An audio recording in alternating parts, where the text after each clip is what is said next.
My mother-in-law went on a rant when she heard we were adopting. She said she couldn't bear the idea of Nancy's biological child being her first grandchild. She even suggested divorcing my husband and then adopting, or sending the child to foster care. But I'm Nancy, and I won't abandon my brother-in-law's child just to please her. So fine. I'll do what she wants. I'm 45 years old and recently moved to the countryside, where I used to live as a child. With remote work being so common now, I can live wherever I want. My allergies were awful in the city, but they've calmed down here with the cleaner air. Country life might not be for everyone, but it suits me just fine. Sure, the nearest supermarket is far and the houses are spread out, but I love the open space. I used to think city life was a pain when I was in my late 20s. Back then, I had just married Ken, and we were really close. But there was a big problem. Ken's mom was way too attached to him. It makes sense, since he's her only child. She'd call his work just to talk to him, and she'd hassle his girlfriends like crazy. She did a lot of weird stuff out of love for her son. Ken was really bothered by her when we were dating. He kept me a secret from her to protect me from what he called the evil queen. He was worried she'd treat me like she treated his exes. But once we got married, I couldn't stay hidden. Ken finally told her about me, and her reaction was intense. I heard her on the phone saying, "Let me meet her. If she's no good, I'll put her in her place." She must have felt shocked. She thought her son was all hers, and then suddenly there's a new woman he wants to marry. Why did I marry a man with such a mother? Simple. I loved him. That was the only reason. When I was sick, he'd take care of me, making me porridge and shedding tears at sappy movies. He even helped lost kids find their parents, even if it meant being late for our plans. He might not always seem competent, but deep down, he's really kind. That's what I adore about him, and why I wanted to be with him. So no matter how difficult his mother might be, I was ready to face her. Loving couples overcome obstacles, and in the end, they live happily ever after. That's the classic tale. But don't worry. When I met her for the wedding, she immediately threw a vase at me, shouting, "You thief cat." Can you believe people actually say thief cat? I was prepared, but her attack caught me off guard. A woman who never acknowledged me during our dating days didn't seem fit to judge. My son deserves someone better. I won't accept an orphan as my daughter-in-law, she went on. Yes, it's true. I don't have parents. My dad passed when I was in high school and my mom died when I was 20. I don't come from any special background, and by the time you hit your 40s or 50s, most people have lost their parents. Using that as a reason to disapprove of our marriage was just wrong. Luckily, my father-in-law stood up to her. You can't judge someone's character just based on their past. It's rude. Ken is old enough to make his own decisions. Just let him marry, he argued. But my mother-in-law isn't one to easily listen to her husband.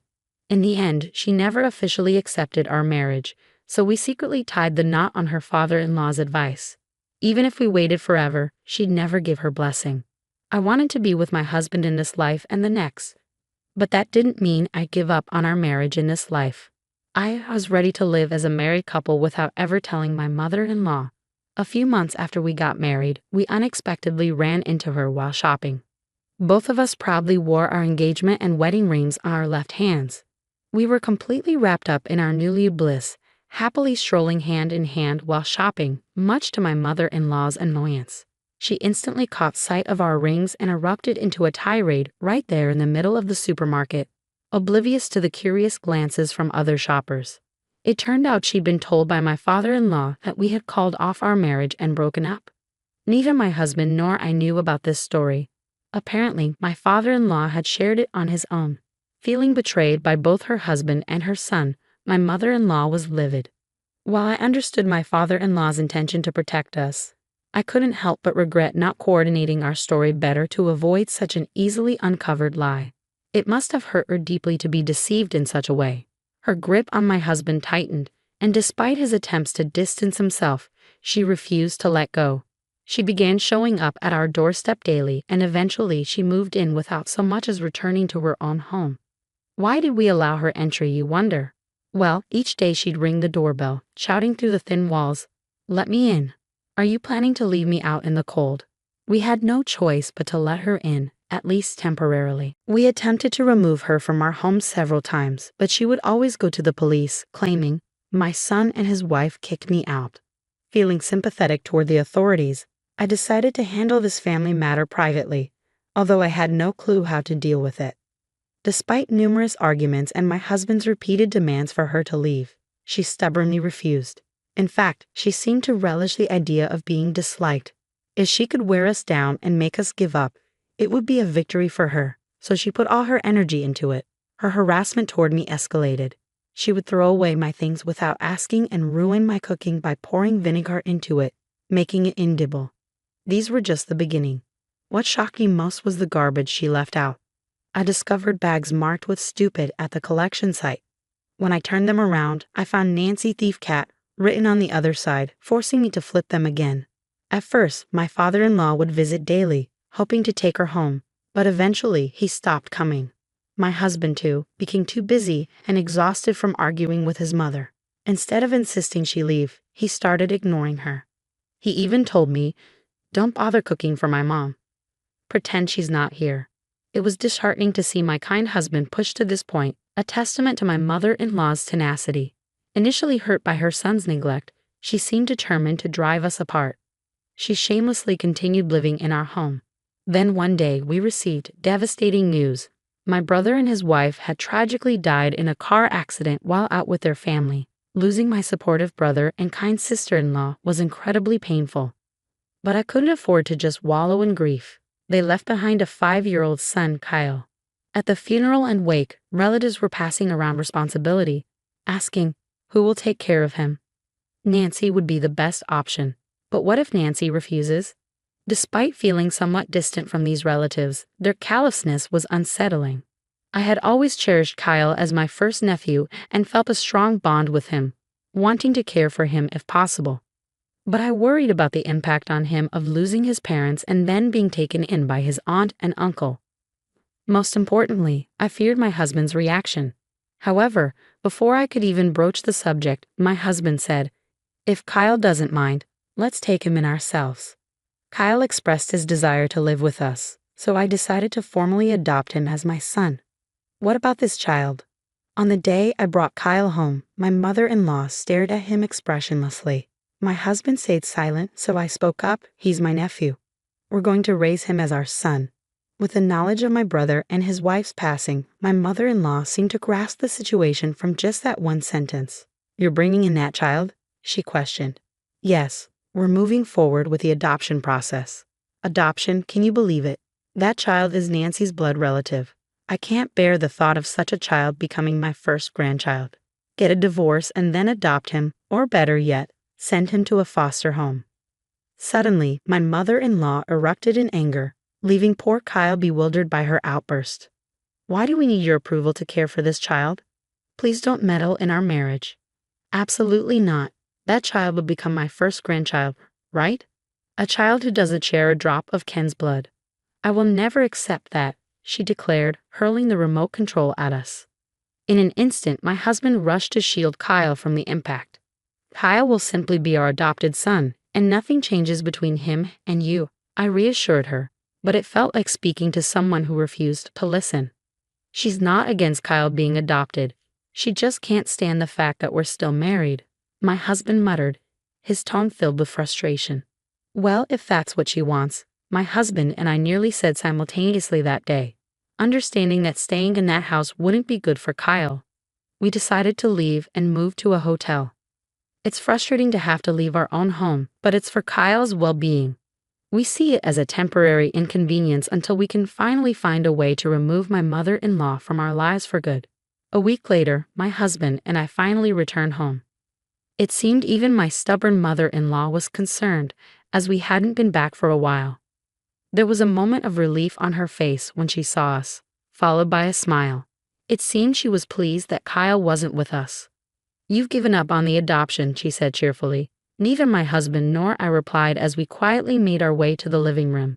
"You two went ahead with a marriage against my wishes, and now an adoption. That's just absurd.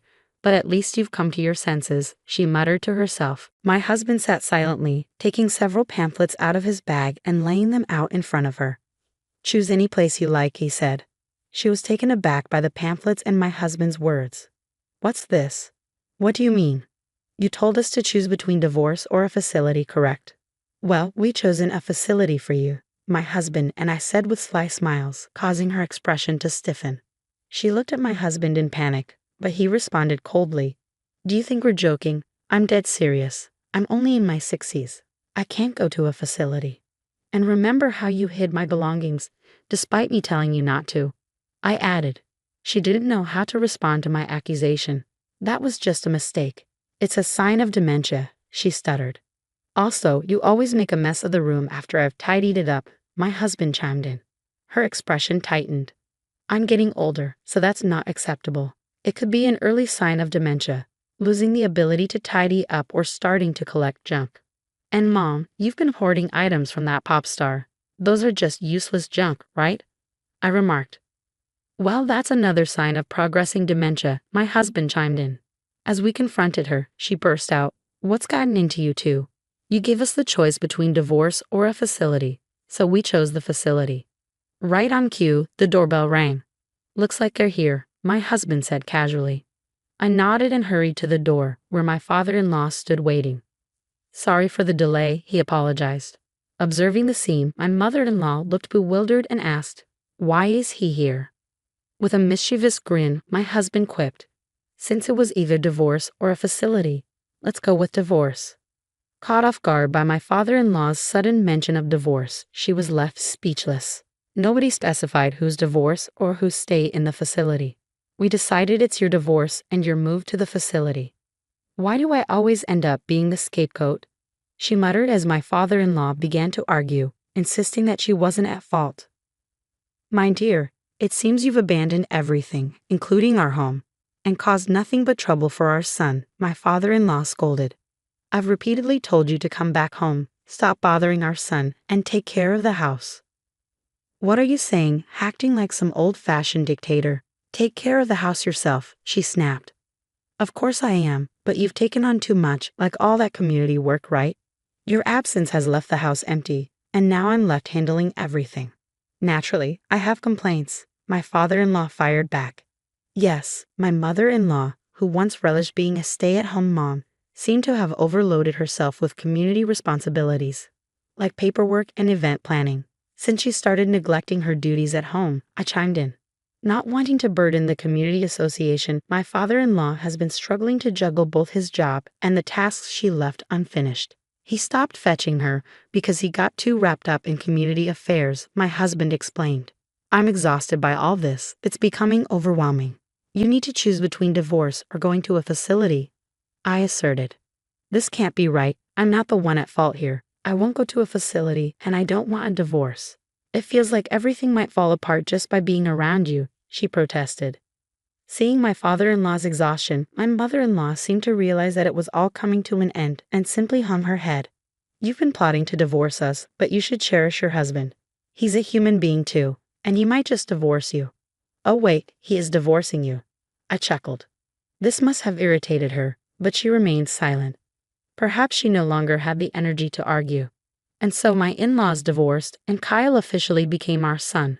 As we proceeded with the divorce process, my mother-in-law returned to her marital home. Meanwhile, my husband and I moved secretly with the assistance of my father-in-law. As of now, she hasn't been able to locate us.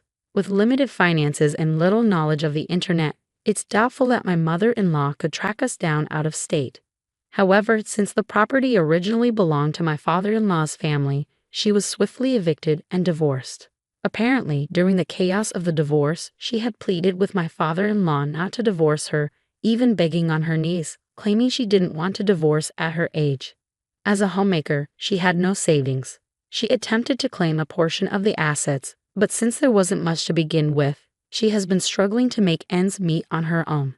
Despite needing assistance, both my father-in-law and husband have distanced themselves from her. She attempted to rely on a distant cousin she hadn't been in touch with for years, only to be turned down with the explanation, "We can't afford to support another adult. You need to fend for yourself." She should seek employment instead of relying on others, but she has yet to do so. However, I'll keep that observation to myself. In the meantime, my husband and I have welcomed a daughter, Camila, into our family, and Kyle is thriving in his new home with us.